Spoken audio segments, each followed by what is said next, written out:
Ho ho ho! Habillons-nous de rouge, de vert, de blanc ou de gris. La saison des féeries atteint son apogée lors des fêtes de Noël, alors éloignons-nous un instant de la réalité de notre vie, parfois difficile à supporter, pour laisser porte ouverte à l'innocence, à la naïveté et même à l'amour. Bienvenue dans votre numéro de Noël d'entre nous.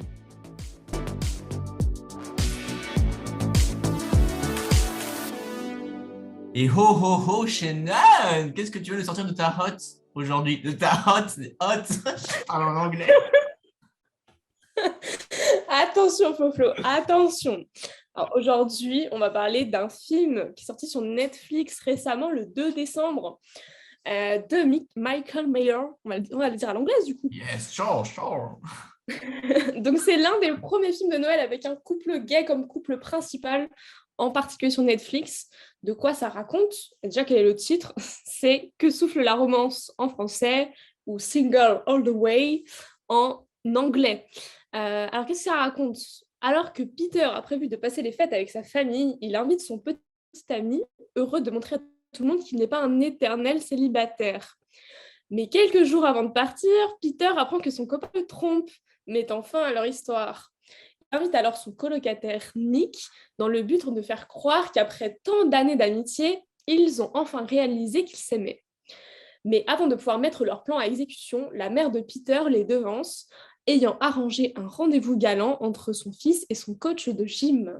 Ce qui me fait rire, c'est que, bon, on va en parler dans toute l'émission, mais à la lecture du résumé, on est à moitié convaincu de ce que ça va donner, parce qu'on en a parlé juste avant l'émission.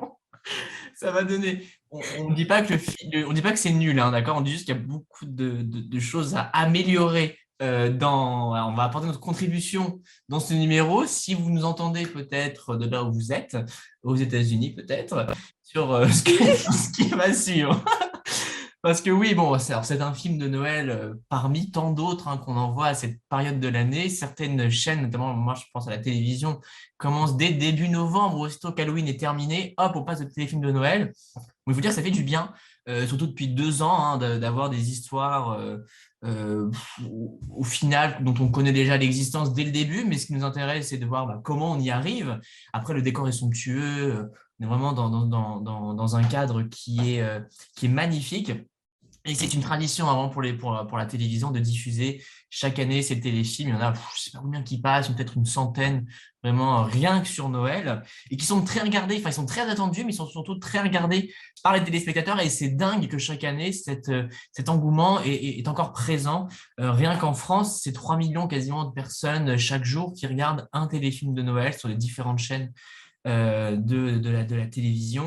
On en parlait également dans l'instant culte que vous avez vu cette semaine sur Instinct d'écrivain. Il y a des traditions, notamment en Suède. Chaque année, il y a le même téléfilm qui passe à la télé et qui est toujours autant regardé. C'est vraiment le rendez-vous à ne pas rater. Même pour ceux qui travaillent, ils arrêtent de travailler pour aller voir ce téléfilm. Sauf que jusque-là, il y avait un petit hic et on en parlait il y a ne serait-ce déjà qu'un an. C'est fou quand même, il y a un an. Il manque des scénarios avec des personnes homosexuelles. Il y en a trop peu, voire même pas du tout. Et cette année, c'est une petite révolution sur Netflix, dont on va en parler là dans quelques instants, mais sur TF1 aussi. À la fin du mois de novembre, ils ont diffusé le premier téléfilm gay, ou du moins à la télé française, qui s'appelle Un Noël d'enfer, qui a été réalisé par Pat Mills, qui est lui-même gay, donc je pense que cette cause lui tenait à cœur. Et ce téléfilm a mis en scène également la fameuse actrice, hein, d'une nounou d'enfer, qui était adorable.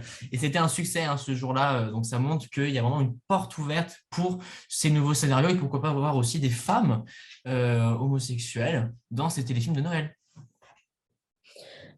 Et en effet, du coup, j'ai parlé moi-même sur Instinct d'écrivain dans la grande reco culturelle numéro 2, donc fin novembre, de ce film, enfin de ce téléfilm de Noël, Un Noël d'enfer, que j'avais beaucoup aimé. Donc comme tu dis, ça reste un téléfilm de Noël, on reste dans des critères, voilà, quoi, c'est ce qu'on aime dans les téléfilms de Noël, en fait, finalement. C'est que ça reste un peu toujours le même scénario, mais voilà, je pense que le fait de voir un monde idéalisé où l'amour règne, où la magie de Noël règne, avec ces décors où finalement, enfin, on voit bien que même si les villes se décorent chaque année pour les fêtes, c'est clairement pas aussi décoré que dans ces films. Mais là, donc on se retrouve avec un film du coup à l'échelle de Netflix, qui est quand même un peu au-dessus des téléfilms de Noël. Donc c'est vrai que finalement, j'attendais plus de ce film C'est peu qui dire. s'appelle Que souffle la romance. C'est vrai que quand j'ai vu que Netflix allait sortir un téléfilm, enfin un film avec un couple gay comme couple principal, je me suis dit waouh, ça y est, là on est dans une autre échelle, on est Netflix, les gens connaissent. Finalement, moi j'ai l'impression qu'il n'y a pas eu tant de promotion que ça autour de ce film. C'est vrai qu'on n'en a pas extrêmement entendu parler, mais nous on tenait à en parler parce que comme l'année dernière on a bien dit que ça manquait de téléfilms, ne serait-ce que c'est souvent des couples de personnes blanches déjà et des couples hétéros. Donc là, on voulait un peu de changement. Et donc là, on se retrouve quand même avec un film, donc Que souffle la romance, avec un couple gay dont l'un des deux personnages est une personne de couleur. Donc là, on se dit, il y a du progrès, très bien. Mais c'est vrai qu'on... Il y a quelques petites choses qui font que on a été un peu déçus. Et rien Pas grand-chose, hein, que pas grand-chose, pas grand-chose. non, mais je pense que c'est important de les souligner parce que c'est vrai qu'on a été très attirés par ce film par rapport au modernisme que ça montre, le grand pas en avant qu'ils font. Mais je pense qu'il y a encore des choses à améliorer et peut-être à mettre en comparaison avec Un Noël d'enfer, dont on a déjà parlé, mais qu'on a vu aussi tous les deux. Et qu'est-ce qui nous a moins plu dans Que souffle la romance par rapport à Un Noël d'enfer, par exemple. Je pense que c'est important d'en parler. Ouais, effectivement. En termes de promotion, honnêtement, oui, moi, j'ai attendu peut-être début mi-novembre, alors que quand il y a un événement, on le sait vraiment à l'avance. Donc, ça manquait vraiment d'exposition. Est-ce que Netflix avait vraiment besoin de faire cette promo? Je ne sais pas. Il faudra voir les chiffres dès lors qu'on aura du recul là-dessus. Je pense que maintenant, ça va pas mal circuler sur les réseaux. Donc, je pense que la pub sera déjà faite. Les codes sont là, effectivement. Mais moi, j'ai l'impression, justement, ils en ont un peu trop fait parce que effectivement, il manquait de la diversité des personnes de couleur, notamment des personnes de sexe, enfin, d'attirance sexuelle différente. Là, ils ont tout mis d'un coup. C'était pas forcément nécessaire. On aurait pu, ne serait-ce que commencer déjà par deux personnes de couleur blanche, ça aurait été très bien. Et après, progressivement, tu vois, arriver vers des personnes de couleur noire, même deux personnes de couleur noire qui tombent amoureux ensemble. Non pas que je n'ai pas envie de voir une personne de couleur blanche et de couleur noire ensemble, loin de là. Mais si on veut être dans une approche, on veut évoluer dans la pensée, on peut le faire progressivement. Parce qu'en regardant le téléfilm, là, on voit que c'était trop fait.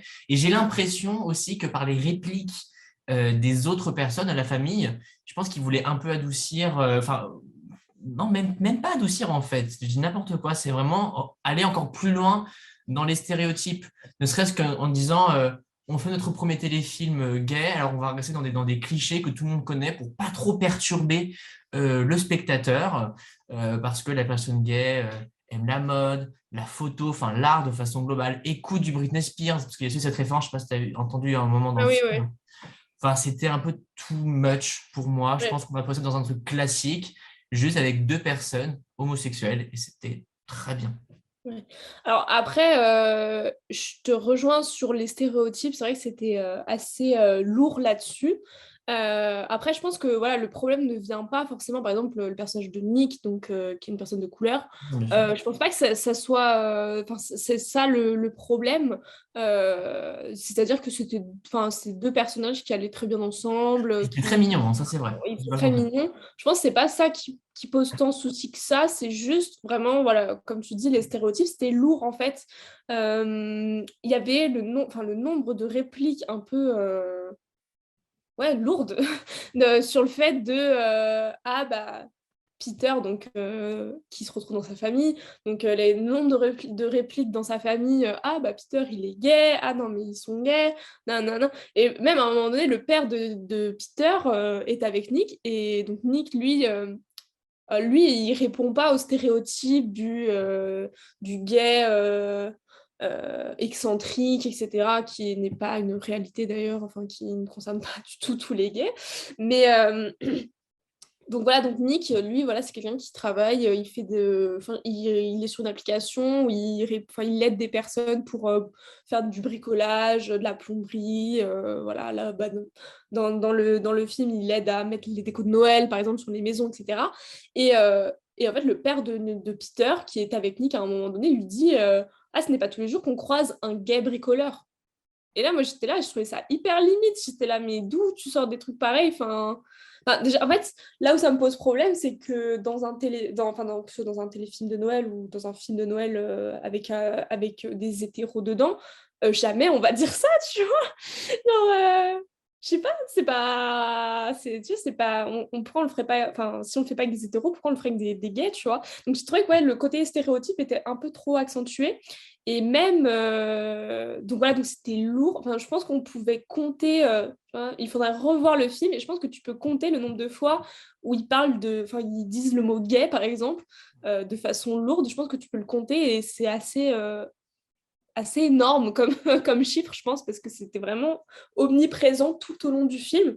Et même, enfin, du coup, au-delà de ça, parlons de la famille de Peter, qui était un peu, comment dire, Original. original, avec des personnalités excentriques aussi. Euh, Ouais, j'ai eu du mal à m'identifier à eux parce qu'en fait, c'était tous un peu perchés. Je sais pas, ils avaient tous leur personnalité à eux. Et en fait, c'est tellement gros que tu te dis, c'est pas. Déjà, on sait que ce genre de film, c'est pas réaliste, tu vois. Genre, c'est des contes de fées, un peu, tu vois. Mais au-delà de ça, là, je me disais, mais c'est trop, en fait. Genre, il n'y a pas les familles comme ça n'existe pas, ou c'est rare, tu vois. Pourquoi rajouter ça là-dedans? Il y a trop de trucs à gérer, là. Non, c'est vrai que c'est ça, c'est que là, on n'arrivait pas à se projeter avec la famille parce que tous, hein, vraiment, sans exception, si ce n'est peut-être les petits-enfants, mais ils étaient tous, en plus, très poussifs. D'ailleurs, il faudrait qu'on reparle un petit peu du pitch quand même. Dans ton résumé, tu parles d'un couple, enfin, non, de deux amis qui vont faire semblant d'être en couple, sauf qu'il y a un événement qui va chambouler tout ça. Et c'est ça l'erreur du scénario. C'est Mais ça oui, l'erreur du scénario qui a tout foiré dès le début. Hein? Vas-y, Shannon. Parce qu'on en a mais oui, parlé, mais parce c'est que horrible. donc, comme j'ai dit dans mon résumé, Peter et Nick sont censés faire semblant d'être en couple pour épargner à Peter justement les réflexions insupportables du comme quoi il est tout le temps célibataire, etc. Et en fait, moi, ce cliché, cette intrigue cliché, j'adore ça. Franchement, j'adore ça. J'adore lire des histoires ou voir des films où voilà, genre, ils font semblant qu'ils sont en couple et finalement, bon, bah, voilà, ils se retrouvent dans des situations un peu cocasses où ils doivent vraiment jouer le couple. Donc, bon, bah, voilà, ils doivent raconter leur histoire. Oh, bah, là, devant la famille, ils sont obligés de s'embrasser ou des trucs comme ça. Et au fur et à mesure, ils se rendent compte que bon, bah, c'est assez naturel entre eux, et en fait, ils se rendent compte qu'ils ont des sentiments l'un pour l'autre, et voilà, et ils se mettent en couple, et tout est bien qui finit bien.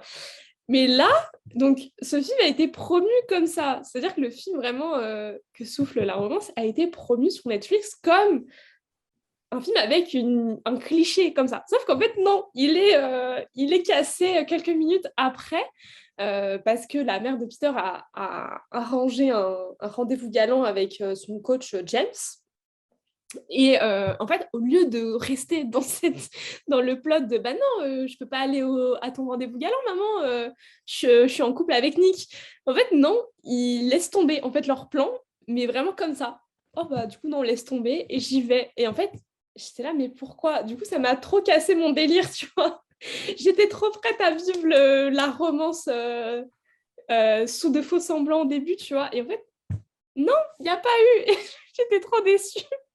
Après, du coup, on se disait, alors, parce que moi, je me disais qu'ils vont finir ensemble, les deux meilleurs amis, mais comment ils vont y arriver? Bon, c'est peut-être à la limite ça qui tenait vraiment dans le film. Et encore, parce que on est quand même pas loin d'un lavage de cerveau. On essaie de convaincre Peter et Nick qu'ils sont amoureux de l'autre.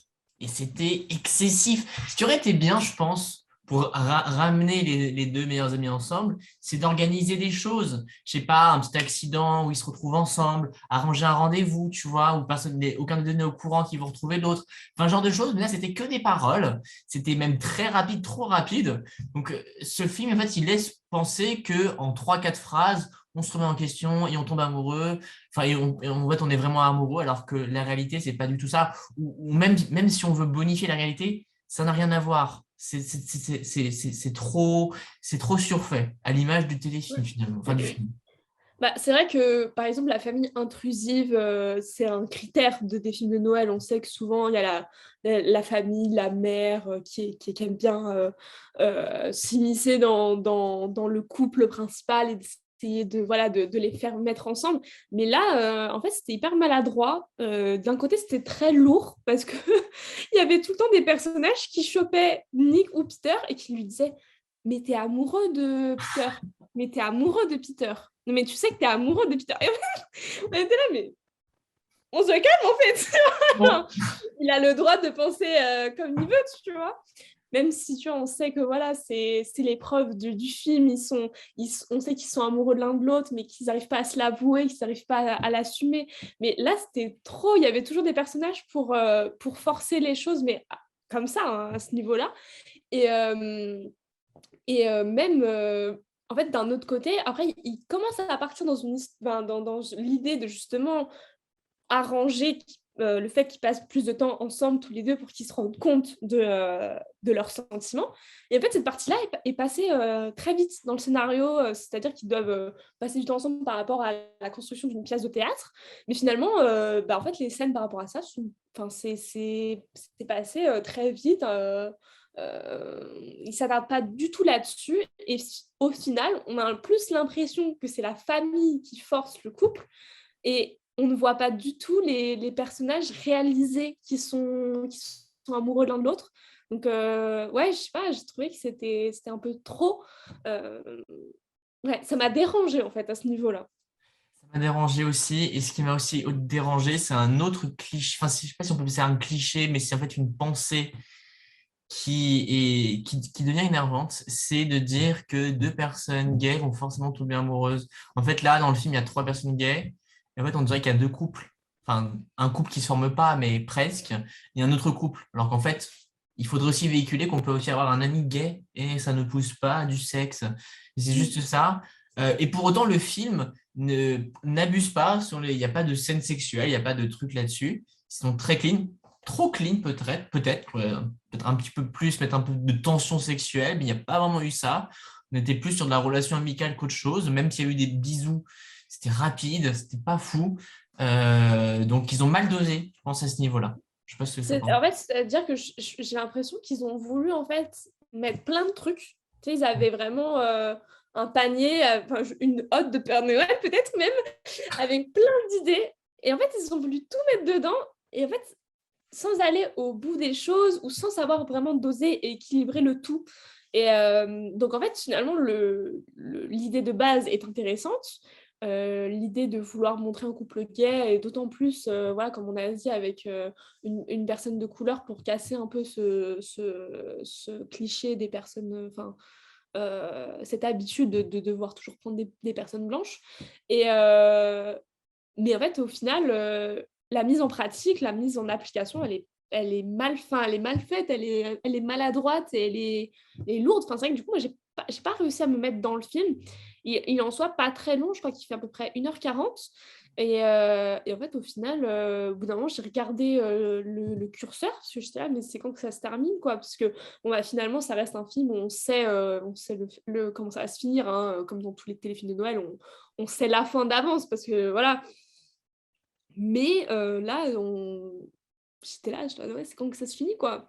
Parce que je trouvais ça un peu lourd, j'ai pas réussi. Je pense qu'en plus, voilà, le côté un peu stéréotype et le côté un peu lourd, en fait, était peut-être dans une optique de donner de l'humour au film, mais en fait, c'était pas drôle. Enfin, c'était trop lourd pour que ce soit drôle. Donc, ouais, c'est vrai que, voilà. Et en parallèle, moi, c'est vrai que, par exemple, dans Un Noël d'enfer, donc il y a eu je pense qu'il y aura moins de bruit parce que ça reste un téléfilm. Bon, il était quand même sorti l'année dernière, donc même l'année dernière, quand on disait qu'on avait besoin de films un peu plus, de films de Noël un peu plus diversifiés, donc ce film était déjà sorti, mais on n'était pas au courant, il est sorti en France. Et j'avais trouvé justement que dans Un Noël d'enfer, c'était plus subtil, plus plus doux, la famille, l'homosexualité des personnages n'était pas du tout remise en question, elle n'était pas du tout exagérée et pas du tout... il n'y avait pas de Ils ont réussi à ancrer une relation homosexuelle dans un récit de Noël classique, Ouais, tout voilà, c'est ça. simplement. Voilà. Sans se poser trop de questions, sans voilà, ils ont vraiment pris le même scénario qu'un scénario d'habitude. Et ils ont mis un couple gay sans, tu vois, sans faire de bruit autour, en fait. Voilà. Et du coup, c'était très subtil, c'était très beau. En plus, les acteurs avaient une très belle alchimie. Et là, au contraire, voilà, ils ont voulu mettre trop de trucs autour, trop de... Ouais, justement, trop faire de bruit. Et c'était maladroit. C'était un peu la sens de ma première idée au début, c'est qu'ils voulaient trop en faire pour montrer que il faut qu'on avance, mais c'était trop. Ouais. Ils auraient dû voilà, séparer, quoi, faire plusieurs films, doser. Si vous nous entendez, la prochaine fois, soyez un petit peu plus doux, hein, on relâche la pédale d'accélérateur sur ces scénarios. Un récit plus simple, plus coquet, c'est très bien, ça convient à tout le monde. On espère qu'il y aura ça l'année prochaine, parce que c'est ce sur quoi on va clôturer cette émission d'entre nous, la dernière de 2021. Merci à vous de nous avoir suivis, de nous avoir écoutés tout au long de cette année 2021, de cette première partie de la saison. On se retrouve très bientôt chez Nan en janvier, donc l'année prochaine, comme disent certains, pour de nouveaux numéros qui seront moins féeriques que celui-ci, mais tout aussi importants. Passez de bonnes fêtes, merci à toi Chanou et à très vite. Passez de bonnes fêtes, à bientôt.